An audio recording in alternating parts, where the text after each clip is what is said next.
नमस्कार साथियों। और उसके बाद अपन चलते हैं वीरवर कल्ला जी, जो बहुत ही प्रसिद्ध लोक देवता हैं और राजस्थान के जो चित्तौड़गढ़ में जो तीसरा साका हुआ था अकबर और महाराणा उदय सिंह के बीच में, तो उसमें ये वीर गति को प्राप्त हुए थे। तो ये राठौड़ वंशी है। सबसे पहले तो मैं आपको ये बता दूं कि जो वीरवर कल्ला जी राठौड़ है, ये राठौड़ वंशी है। और मेड़तिया जो इनका वंशज है, मेड़तिया कहा जाता है। देखिए, मेड़तिया वही है जिन राठौड़ों ने मारवाड़ में अपने वंश की स्थापना की थी। मारवाड़ में वही उनकी एक शाखा है जो मेड़तिया बन गई। और जयमल मेड़तिया इन्हीं के ही एक प्रतापी शासक हुए हैं, इन्हीं के वंश के। जो इनके चाचा थे जयमल मेड़तिया के ये भतीजे थे कल्ला जी। तो आप इसे ध्यान में रखिए। छोटे छोटे फैक्ट हैं फ्रेंड्स, जब हम राठौड़ वंश पढ़ेंगे तो इन्हें बहुत ही वृहद रूप से कवर करेंगे। लेकिन अभी जो एक मूलभूत जानकारी मैं आपको वो देना चाहूंगा, क्योंकि हम बड़े लोक देवता रहे। देखिए, 16वीं सदी में सामियाना गांव नागौर में इनका जन्म हुआ है और मीराबाई इनकी भुआ थी। तो आप इन्हें मान सकते हो कि जो उनका समय कौन सा रहा होगा। अकबर के समय मीराबाई भी थी और वीरवर कल्ला जी भी थे। और इनके गुरु थे वो योगी भैरवनाथ थे। इनका मुख्य स्थान है वो रनेला चित्तौड़गढ़ में ही बना हुआ है। इसके अतिरिक्त ये अवतार शेषनाग के माने जाते हैं। ज्यादातर किताबों में नहीं दिया हुआ ये शेषनाग। अगर आप कोई भी यूनिवर्सिटी की किताब उठाएंगे तो उसमें आपको आसानी से दिख जाएगा कि इनका अवतार है वो शेषनाग माना जाता है। और जो मान्यता है इनकी, जो यहाँ पर लोग आते हैं वो लोग भूत पिशाच से, जो पैरानॉर्मल परेशानियों से जो ग्रसित होते हैं वो आते हैं और अपने रोगी पशुओं को लेके आते हैं। साथ ही में जो विषैले जंतु हैं जैसे सांप है, गोयरा है, बिच्छू है, इनके काटने से जो त्रस्त व्यक्ति होते हैं वो यहाँ पर आके अपना इलाज पाते हैं। तो आप इन्हें ध्यान में रखिए। मूलभूत जानकारी है, क्योंकि हर देवता का आमजन की एक सहायता करने के रूप में एक नाम जुड़ा हुआ है। तो आप इन्हें ध्यान में रखिए। कल्ला जी की जो मुख्य जो वो है पीठ, वो रनेला चित्तौड़गढ़ में ही है और साके में ही यहाँ पर ये वीरगति को प्राप्त हुए थे। इनके अन्य मंदिर भी हैं जिन पर हम चर्चा करेंगे। तो देखिए, चित्तौड़गढ़ के तीसरे साके में अकबर के विरुद्ध लड़ते हुए वीरगति को प्राप्त हुए थे। और युद्ध में 4 हाथ वाले युद्ध लोक देवता के रूप में ये इनकी ख्याति देवता के रूप में प्रसिद्ध हुई थी। क्या है कि ये अपने जो चाचा थे जयमल मेड़तिया, इनको अपने कंधे पर बिठा करके इन्होंने युद्ध किया था यहाँ पर पे। और इसी साके में इनकी जो है वीरगति को प्राप्त हुए थे। तो युद्ध में ऐसा कहा जाता है कि 4 हाथ वाले लोक देवता के रूप में प्रतीत हुए थे। सब लोगों ने इनके इसी प्रकार से उस वक्त दर्शन किए थे। इनके जो गुरु हैं भैरवनाथ हैं और जो 7 द्वार बने हुए हैं चित्तौड़गढ़ दुर्ग में, उनमें से जिस द्वार पर इनकी वीरगति को प्राप्त होते हैं वो भैरव पोल है। और यहाँ पर इनकी एक छतरी भी बनी हुई है। और इनका जो अन्य मंदिर है जो बहुत प्रमुख है, जहां पर भक्तजन आते हैं, वो सांवलिया डूंगरपुर में है। देखिए, सांवलिया चित्तौड़गढ़ में भी है, जहां विठल दास जी यानी भगवान कृष्ण के एक रूप है सेठ सांवलिया जी, उनका मंदिर भी है। और मैं आपको जानकारी दे दूं कि वर्ष 2016 में इस मंदिर का अधिग्रहण सरकार ने कर लिया है, क्योंकि इसमें चढ़ावा काफी बड़ी मात्रा में आता था। तो उसे राजस्व में वृद्धि करने हेतु सरकार ने इस मंदिर का अधिग्रहण कर लिया है। और इनके मंदिर की जो मुख्य विशेषता वो ये है कि यहाँ पर जो चढ़ावे में जो चढ़ाई जाती हैं चीजें, जैसे कि मैं आपको बताऊं कि जो इनका मंदिर है वहां पर चढ़ावे में केसर और अफीम चढ़ाई जाती है। तो इस बात का आप ध्यान रखिए। केसर और अफीम जो प्रसाद है, नैवेद्य, उसमें चढ़ाई जाती है। इसलिए इनके मंदिर के बाहर जो दुकान है वहां पर आपको ये दोनों चीजें आसानी से मिल जाएंगी। और इनके मंदिर में जो मूर्ति है, जो सांवलिया डूंगरपुर की मैं आपको बात बता रहा हूँ, तो वहां पर मैं लिख भी देता हूँ सांवलिया डूंगरपुर। तो देखिए, वहां पर जो मूर्ति है वो काले पत्थर की है, कृष्ण वर्ण की, यानी काले पत्थर की मूर्ति है। और वहां पर केसर और अफीम चढ़ाई जाती है। तो ये मुख्य मुख्य बातें हैं। और भील समुदाय इनको अपना प्रमुख आराध्य मानता है, आप ध्यान में रखिए। तो ये जो केसर और अफीम है, इनके लिए आपको कंफ्यूज नहीं होना, क्योंकि जो केसरनाथ जी एक लोक देवता है अन्य, कुंवर केसरनाथ जी, वहां पर केसर चढ़ाई जाती है। और काफी लोक देवियां भी हैं जहां पर ज्योत में से ही केसर टपकती है, ऐसी मान्यता है। और आज भी उनकी इसी तरह से पूजा की जाती है। तो ये जो मूलभूत बातें कि यहाँ पे केसर और अफीम किस लोक देवता के उसमें चढ़ाई जाती है, तो आप ध्यान रखिए वीरवर कल्लाजी राठौड़ के उसमें चढ़ाई जाती है और इनकी मूर्ति काले पत्थर की मूर्ति है। चलते हैं हम हमारे जो नेक्स्ट जो है हमारे देव देवता, ये है साहब आपके देव बाबा जी। देव बाबा जी के बारे में जो मुख्य बात है वो क्या है कि देव बाबा जी नंगला जहाज भरतपुर में इनका मुख्य स्थान है और पशु चिकित्सा का ज्ञान इन्हें इतना ज्यादा था कि ये आज भी जो ग्वाले हैं, गुजर हैं और जो दूध का पशुपालन करने वाले ग्वाले हैं उनके ये प्रमुख आराध्य हैं और वर्ष में 2 बार इनका मेला भरता है। आप देख सकते हैं भाद्रपद शुक्ल पंचमी और चैत्र शुक्ल पंचमी, ये तो लगभग अगस्त के आसपास भरता है और ये लगभग मार्च के आसपास जो हिंदू धर्म की वो है तिथि उनके अनुसार भरता है। इनके वाहन का नाम भैंसा, इनका वाहन मतलब एक भैंसा था, नाम उसका कुछ भी नहीं है। और जो इनके स्थान होते हैं वो नीम का पेड़ होता है। जैसे गोगा जी का स्थान मैंने आपको बताया था खिजड़ी का वृक्ष होता है। तो पशु चिकित्सक का अच्छा ज्ञान था और जो रोगी पशु हैं गुजर और ग्वाले, तो वो यहीं पर कष्ट निवारक के रूप में इन्हीं की अपना श्रद्धावान मानते हैं। चलते हैं जो हमारे अगले लोक देवता हैं। अगले लोक देवता मल्लीनाथ जी हैं। मल्लीनाथ जी के बारे में बता दूं कि ये मारवाड़ के शासक हुए थे एक राव सांखला जी। तो राव सांखला जी के ये पुत्र माने जाते हैं और ऐसा कहा गया है कि इनकी जो जन्म है वो किसी महर्षि यानी किसी गुरु महात्मा के आशीर्वाद से ही हुआ था।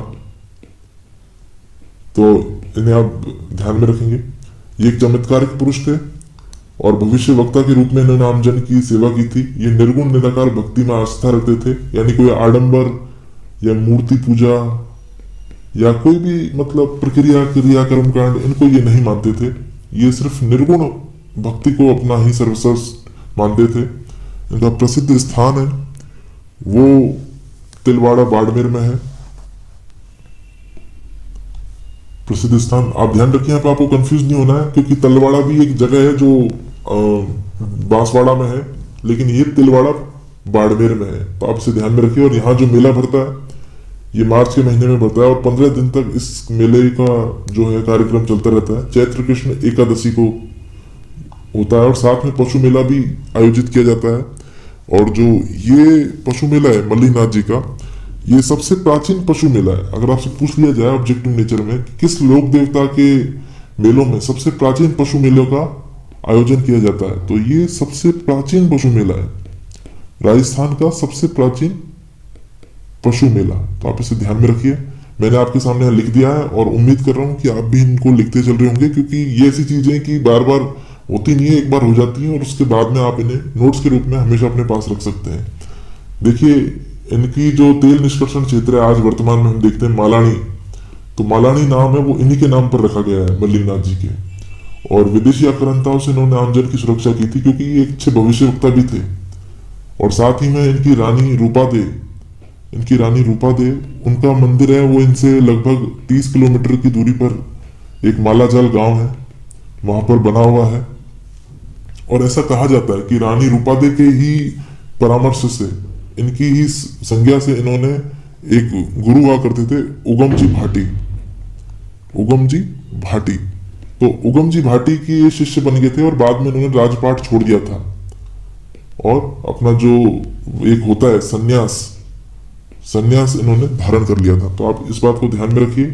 इनका जो मुख्य स्थान है वो तिलवाड़ा बाड़मेर में है और ये लूणी नदी के किनारे बसा हुआ है। जो ये प्रमुख स्थान है ये लूणी नदी के किनारे बसा हुआ है। एक बार आके हम इन चीजों को बहुत अच्छे से कंसाइज कर लें फिर से, ताकि आपको कोई भी शंका ना रहे। देखिए जो ये इनका प्रमुख स्थान है ये लूणी नदी के किनारे बसा हुआ है।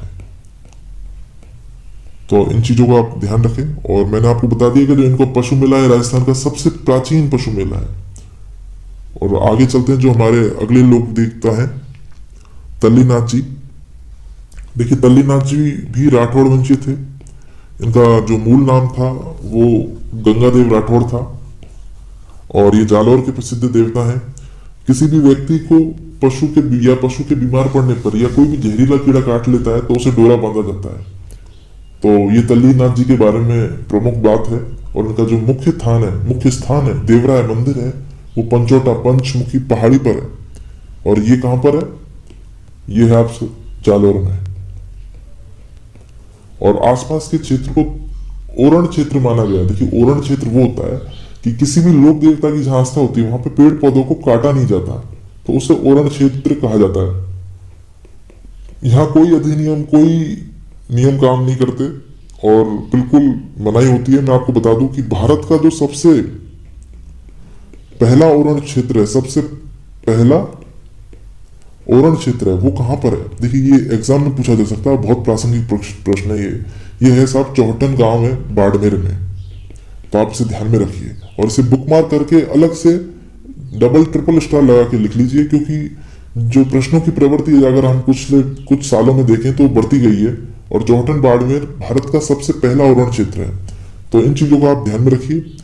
ये मूल नाम इनका गंगादेव राठौड़ था। बाकी जो जानकारी इनके बारे में विशेष नहीं होंगी, फिर भी मैं आपको बता देता हूं कि इनके पिता थे वो वीरमदेव जी थे। और इनका जो जन्म स्थान है वो शेरगढ़ जोधपुर का माना जाता है। जन्म स्थान का माना जाता है शेरगढ़ जोधपुर का माना जाता है। ये जानकारी इसलिए दे रहा हूं मैं ताकि आप इसे कहानी के रूप में याद रख सकें। इनके गुरु जालंधर नाथ थे, जिनका इनके व्यक्तित्व पर विशेष प्रभाव था। इनके गुरु हुआ करते थे जालंधर नाथ जी। बाकी इनके बारे में बहुत प्रासंगिक जानकारी नहीं है। इन छोटी छोटी बातों को आप याद रखिए ताकि एग्जाम में आपको कभी भी कोई परेशानी ना आए। अगले लोक देवता को हम देख लेते हैं। डोंगजी जवाहर जी हमारे अगले लोक देवता हैं। और इन्हें पढ़ाने से पहले मैं आपको एक विशेष बात और बता दूं कि इस बार RS मेंस में जो अभी हुआ था 2018 वाला, 2019 में हुआ था, तो वहां पर इसे 2 नंबर के रूप में पूछा गया था और आपको 15 से 20 शब्दों में यही चीज लिखनी थी और आपको उसके 2 नंबर मिल गए। तो देखिए, बातें ये बताने के पीछे उद्देश्य ये है कि कोई भी चीज इतनी विशेष कभी नहीं होती कि एग्जाम में आपसे पूछी जाए और आप उसका जवाब ना दे पाए। बहुत ऐसी हाईफाई चीजें नहीं पूछी जाती, वहां पर बहुत प्रासंगिक चीजें ही आपसे पूछी जाएंगी।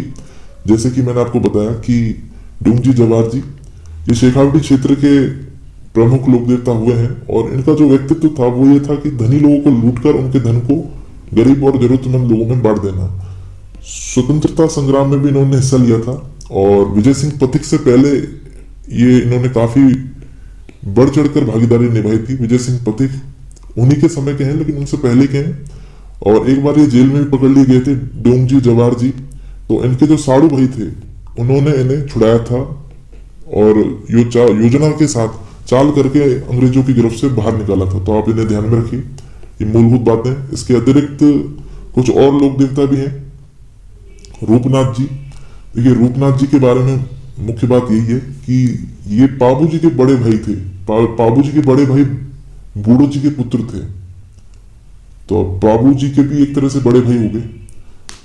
तो आप इन्हें मान सकते हैं कि इन्होंने अपने पिता और चाचा की जो मृत्यु का बदला लिया था वो जिंदराव खींची को मारकर लिया था। तो ये जो मूलभूत बात है इनके बारे में ध्यान रखिए। इन्हें झगड़ा बाबा भी कहा जाता है। रूपनाथ जी का जो मुख्य स्थान वो कोलूमठ जोधपुर में ही है और सिंधुबड़ा बीकानेर में भी इनकी समाधि यानी इनका एक थान बना हुआ है। हिमाचल में इन्हें बालकनाथ के रूप में जाना जाता है, हिमाचल प्रदेश में। ये बहुत मुख्य बात है और ये काफी ऑब्जेक्टिव परीक्षाओं में इस प्रश्न को पूछा गया है। तो आप इन्हें ध्यान रखिए कि पाबू जी के जो बड़े भाई थे बूढ़ो जी, उनके पुत्र थे। तो इसे फैक्ट के रूप में आप याद रख लीजिए। और इन्होंने जिंदराव खींची को मारकर अपने पिता और अपने चाचा यानी पाबू जी की मृत्यु का बदला लिया था। तो ये है। और इसके बाद में जो हमारे अन्य लोक देवता हैं वो है मामादेव। मामादेव के बारे में मुख्य बात यही है कि इनकी मूर्तियां पत्थर की ना होकर के लकड़ी की काष्ठ की बनी होती है। जो राजस्थान के जितने भी लोक देवता हैं उन्हीं में ही एक विशिष्ट लोक देवता है जिनकी मूर्तियां पत्थर की ना होकर काष्ठ की बनी होती हैं। और मामादेव जी लोक देवताओं में एक ऐसे विशिष्ट लोक देवता है जो गांव के बाहर मुख्य सड़क पर इन्हें प्रतिष्ठित किया जाता है। गांव के बाहर मुख्य सड़क, मुख्य मार्ग पर इनको प्रतिष्ठित किया जाता है। तो आप इस बात को ध्यान में रखिए।